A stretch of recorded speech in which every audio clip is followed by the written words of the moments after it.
Hi there, and welcome to another episode of Turning Dead Dirt into a Garden. So, update from our last video. Let's see if I can get this to focus here. It's not doing so well. Got my fingers great. I don't know what's going on. There we go. Okay. So we can see what's going on here. And so since the last video, I'll step out so you can get a frame or point of reference. It's that big square pad there. And learned a few new things since the last time. And I made some mistakes in my current opinion, but that's okay, we'll roll with it. So a couple weeks ago, this was completely parched and would have to be mostly dead soil. Last year I took a backhoe to this entire yard and went to town and did a lot worse than tilling. And so, trying to turn this dead dirt into a garden. Started with goat manure.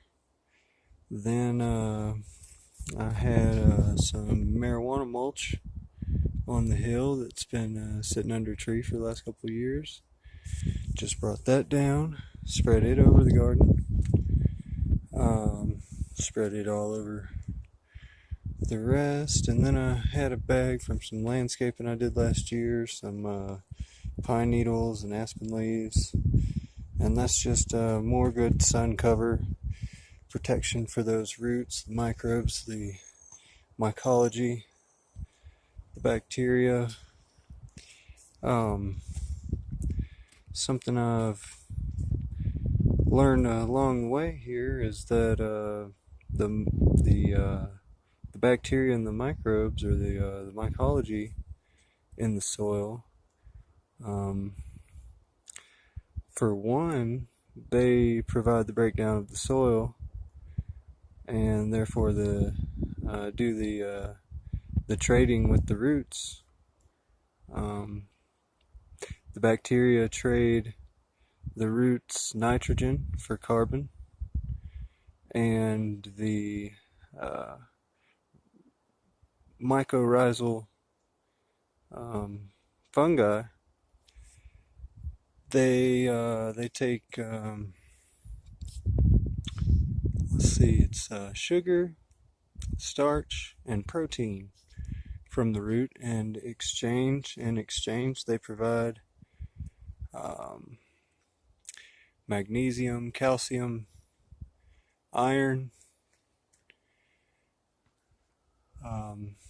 as well as provide moisture retention in the soil. The fungi, you're probably wondering, what's this have to do with the top layer? Well, I'm getting ready to tell you. So the fungi can grow to be miles in breadth, and basically electrically connect the plant up to 700 times the potential it would have. It connects the plant to the soil up to 700 times the potential of bare naked roots. So you could see how important such things are. Well, come to find out here recently, they thrive, the bacteria and the fungi thrive around the same temperatures we like to thrive at, and that's 75 degrees. If you get too hot, it's hard to work. You get too cold, you want to warm up, you don't feel like doing much, and well, they feel the same way. And so, it's starting to make a lot more sense why things don't grow in bare naked dirt. The soil gets too cold, the soil gets too hot, the bacteria and the mycology just don't want to grow. And not to mention, there aren't any existing roots for them to thrive off of. So, another factor here, and I didn't know this before I started this garden, or I might have done things a little differently. When it comes to tillage, we're dealing in the soil with trying to capture carbon and nitrogen and store it there for plant usage. Well, what happens is over time roots will fix the nitrogen in the soil, and the bacteria and the fungi will store these gases. And when the soil dies, or when the soil is tilled, these gases evaporate out of the soil. Not to mention, when you till, you're cutting through the fungal layer, severing the electrical connection. So, no more tilling for me. How about that view? Alright folks, well, as you can see, there's not much that you can see here that's growing. Let's see, we got a couple of onions here. Baby pot plant there. Baby pot plant there. Another baby there. She looks happy. Potatoes. Potatoes under the leaves.